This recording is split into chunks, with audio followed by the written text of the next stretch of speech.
સુરતના અડાજણ સ્થિત નાયબ નિયામક પ્રાદેશિક તાલીમ કેન્દ્રમાં ફોર્મ નંબર 7 મુદ્દે રજૂઆત।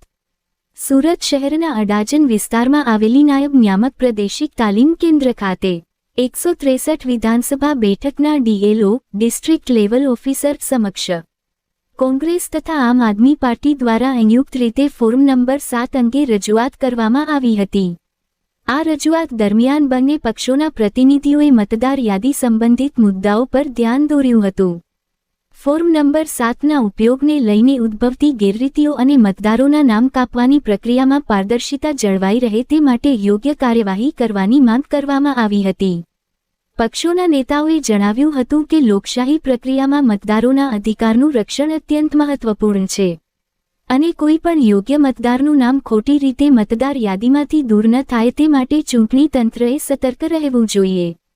ડીએલઓ દ્વારા રજૂઆત સ્વીકારી લેવામાં આવી હતી અને સમગ્ર મુદ્દે નિયમ મુજબ તપાસ કરી યોગ્ય પગલાં લેવા આશ્વાસન આપવામાં આવ્યું હતું।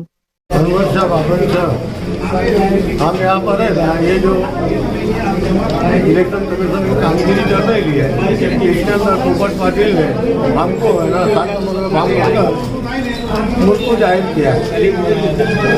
तो क्या रजूआत किया आपने यहाँ आके? हम यहाँ पर वही रजूआत करी कि भाई हम लोग जिंदा होकर हमारे को मार डाला है, हमारे नागरिक का हक मारने के लिए ये बीजेपी सरकार ने किया है। મારું નામ અબ્દુલ રઝાક વજીર શાહ, હું અનવરનગર આંજણા 163 લિંબાયત વિધાનસભાનો મતદાતા છું। મારું નામ 7 નંબર ફોર્મ ભરીને મને મૃત ઘોષિત કરેલ છે।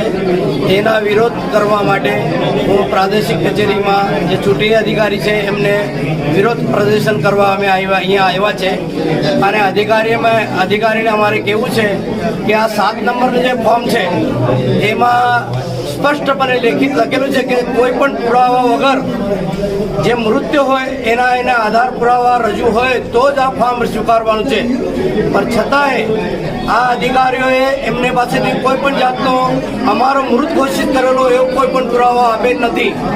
તેથી અમારે એ અધિકારીઓને એમને કહેવું છે અમારે કે આ 7 નંબરનો ફોર્મ જે તમારી પાસે મૃતને ઘોષિત કરેલો હોય એનો પુરાવો તમારી પાસે આવ્યો હોય તો જ તમે આ બીએલઓને તમે આ કામગીરી સોંપો, નહીં તો તમે બીએલઓને એક 7 નંબરનો ફોર્મ આપવાની જરૂર નથી અને લોકોને હેરાન કરવાની જરૂર નથી। અમારું એ જ કહેવાનું છે જે લોકોના નામ છે અમને ડ્રાફ્ટ યાદીમાં અમારા નામ આવી ચૂક્યા છે, અમે કેટલી મહેનતથી અમે બધા પુરાવા રજૂ કરેલા છે અને છતાંય પછી અમને આ ગરીબ લોકોને ધક્કો પડવાનો આ સરકાર કામ કરી છે। અને આ બીજેપીના વિક્રમ પોપટ પાટીલ જે લિંબાયત વિસ્તારનો એક કોર્પોરેટર છે એને આ સાજિશ કરેલી છે અને એના બીજેપીએ કરેલું છે, તેમના પર કાયદેસર કાર્યવાહી કરવી જોઈએ। બંધારણની કલમ 1950ની 31 અને 43 મુજબ એમાં રીતસર કીધેલું છે કે જે કોઈ આ આધાર પુરાવા વગર જે કોઈ આ ફોર્મ ભરશે એને ગેરકાનૂની કરશે એને 1 વર્ષની સજા અને 1 લાખ રૂપિયાનો દંડ છે, છતાં પણ આ લોકોએ આવી રીતે ફોર્મ સ્વીકારેલું છે તો આમાં અધિકારીઓનું પણ મેળાવપીપણું અમને લાગે છે। તે અમારી અધિકારીઓને કેવું છે કે આ ફોર્મ જે તમારી પાસે પુરાવા આવ્યા હોય એની બીએલઓની તપાસ કરવા તમે આપી શકો, પણ જેમને તમારી પાસે પુરાવા નથી આપ્યા એમને અહીંયા જ રદ કરવું જોઈએ, એ અમારી માંગણી છે।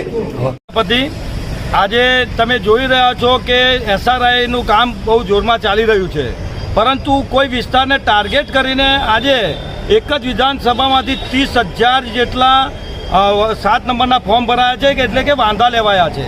હવે એ વાંધા કોની સાઇનથી થાય છે, કોણ કરી રહ્યું છે તે કોઈને ખબર નથી। આજે તમે અહીંયા કેમેરો મોકલો, આ બધા બીએલઓ છે, તમે કેમેરો અહીંયા જરાક લઈ જાઓ, આ બધા બીએલઓ છે, એ લોકોને જબરજસ્તીથી 7 નંબરના ફોર્મ ઉપર સાઇન કરવા મજબૂર કરવામાં આવે છે કે 7 નંબરના ફોર્મ પર તમે સાઇન કરો। હવે આ સાઇન થાય એનો મતલબ કે 7 નંબરનું ફોર્મ પાક્કું થઈ ગયું, વાંધા અરજી થઈ ગઈ છે। હવે એવા વાંધા અરજી છે કે કોઈ ભાઈને ખબર પણ નથી કે મારા નામે વાંધો થઈ રહ્યો છે અને એવા ફોર્મો વાંધા અરજીમાં આવી ગયા છે। એટલે અમે અહીંયા મેડમને એ રજૂઆત કરવા આવ્યા હતા કે તમે જેટલા પણ 7 નંબરના અરજીઓ આવ્યા છે એને 100% વેરીફાઈ કરીને 100% એમ લાગે કે આ નામ ખરેખર આ મતદાર યાદીમાં આવવાને યોગ્ય નથી તો જ એ નામ કાપજો, નહીતર ખાલી આશરે કોઈની સાઇનથી આવેલા વાંધા અરજીને યોગ્ય રાખતા નહીં. આ માટે અમે અહીંયા રજૂઆત કરવા આવ્યા છીએ. જી, મારું નામ સૈયદ મઝર છે અને સૂત્રોના અનુસાર ખબર પડી છે કે ફોર્મ નંબર 7 જે SIRનો એક ભાગરૂપ છે એનું મિસયુઝ થઈ રહ્યું છે. કે આજે લિંબાયત વિધાનસભા 163ની અંદર 30,000થી વધારે માઇનોરિટી સમાજના લોકોનું નામ કટ કરવા માટે આ ફોર્મ નંબર 7નું મિસયુઝ થઈ રહ્યું છે. એના માટે અમે આવ્યા છીએ કે આ ફોર્મ નંબર 7 કોણ ભરી રહ્યું છે અને શા કામ ભરી રહ્યું છે. આ ફોર્મ નંબર 7 એક વાંધા અરજીની જેમ છે કે જે ભરવાથી 30,000 માઇનોરિટી સમાજના લોકોનું મત અધિકાર છીનવાઈ જશે, જે ખરેખર લોકશાહીની હત્યા છે. એના સંદર્ભે અમે આ રજૂઆત કરવા આવ્યા છીએ.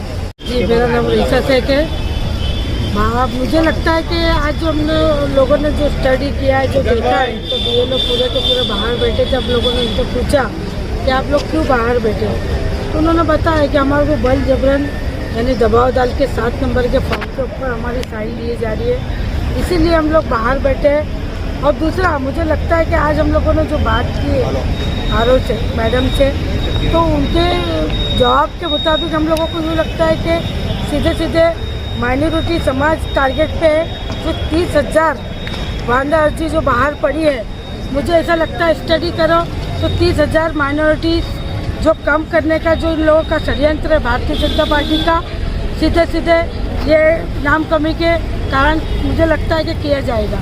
बहुत से नाम कमी भी हो रही है और कई लोगों को मूर्ति भी बताया जा रहा है, इसमें यानी आप क्या कहोगे? ये तो जितना मुझे पता चला है, हमारी जो दंडक रंजना बहन है हमारी, तो उनका खुद का नाम इसमें से हटा दिया गया है। और अभी जो स्टडी हम लोगों ने की है, तो कई जो जिंदा लोग हैं उनको मरा हुआ घोषित किया गया है। मुझे ऐसा लगता है कि सीधा सीधा माइनॉरिटी वोटर्स टारगेट पे है। आम आदमी पार्टी का इस मामले को लेकर क्या स्टैंड रहेगा? आम आदमी पार्टी इस मामले को लेके अभी तो हम लोगों ने आवेदन पत्र कलेक्टर श्री को दिया है। आने वाले समय में हम उग्र विरोध प्रदर्शन भी कर सकते हैं रोड पर उतर कर। આજ રોજ 163 લિંબાયત વિધાનસભાના મતદાર નોંધણી અધિકારી જે એસપી પાડાજાણ ખાતે ડેપ્યુટી કલેક્ટર શ્રી જે કૃતિકા વસાવાજીને સુરત શહેર કોંગ્રેસના પ્રમુખ વિપુલભાઈ ઉદનાવાલા અને લિંબાયત વિધાનસભાના તમામ અગ્રણીઓએ રૂબરૂ મુલાકાત કરી. મુલાકાતનો મુખ્ય મુદ્દો એ છે કે જે ડ્રાફ્ટ મતદાર યાદી પ્રસિદ્ધ થઈ અને જે નામો મતદાર તરીકે નોંધાઈ ચૂક્યા એવા નામોની સામે ભારતીય જનતા પાર્ટીના દ્વારા ફોર્મ નંબર 7નો દુરુપયોગ કરીને કોઈપણ પુરાવા વગર જે ફોર્મ નંબર 7ની વાંધા અરજીઓ કરવામાં આવી કે આ નામો કમી કરવામાં આવી હોય કે દાખલા તરીકે મતદાર મરણ પામ્યો છે, સ્થળાંતર થયો છે કે ઉંમર ઓછી છે, એવા હાવ બોગસ અરજીઓ કરવામાં આવી હોય એ અરજીઓને તાત્કાલિક એમની સંખ્યા અમને જણાવે અને એ તમામ અરજીઓને જેનામાં કોઈ પણ પ્રકારના પુરાવા નથી એ અરજીઓને રદ કરવામાં આવે. એનું કારણ એટલા માટે છે કે અમને પણ સ્પષ્ટ છે કે આ દેશની દરેક મતદારનું મતદાન કરવું એ સંવૈધાનિક અધિકાર છે અને ભારતીય જનતા પાર્ટી દ્વારા દેશના નાગરિકની નાગરિકતા છીનવાનો હીન પ્રયાસ થઈ રહ્યો છે, પણ ખાસ કરીને મુસ્લિમ સમાજનો. એનો અમે સખત વિરોધ કરીએ છીએ. અને મોટી સંખ્યામાં બીએલઓ પણ ઉપસ્થિત એટલા માટે છે કે એ બીએલઓએ 4/11/2025ના રોજથી સર અંતર્ગત મતદાર નોંધણી જે કામગીરી શરૂ થઈ એમાં એ લોકોએ ખડે પગે સેવા બજાવી ને આજે એ જ મતદારોએ સાચી રીતે મેપિંગ કરીને નામ નોંધણી કરી હોય, તમે એ જ બીએલઓને કહે કે ફરી તું જેને તપાસ કર કે આ માણસ જીવે છે કે મરી ગયો, રહે છે કે નથી રહેતો, કે આને શું પુરાવા છે. એટલે સ્વાભાવિક છે કે બીએલઓને વહીવટી ગેરસમજ હતી. એ પણ કૃતિકા વસાવાજી અને બે જે બીએલઓ હતા એમની વચ્ચે એક સકારાત્મક વાત થઈ છે અને એમને પણ કહેવામાં આવ્યું છે કે તમે જે છે રિપોર્ટ લેખિતમાં લખીને આપો કે શું સાચી પરિસ્થિતિ છે. કેટલા લોકોને મારી નાખવામાં આવ્યા છે જીવિત થતા? લિંબાયત વિધાનસભામાં આશરે 31,000 કરતાં વધારે વાંધા અરજીઓના ફોર્મ નંબર 7 ભરાયા છે ભાજપ દ્વારા અને એમાં ઘણી મોટી સંખ્યામાં મતદાતાઓને મૃત બતાવવામાં આવેલ છે.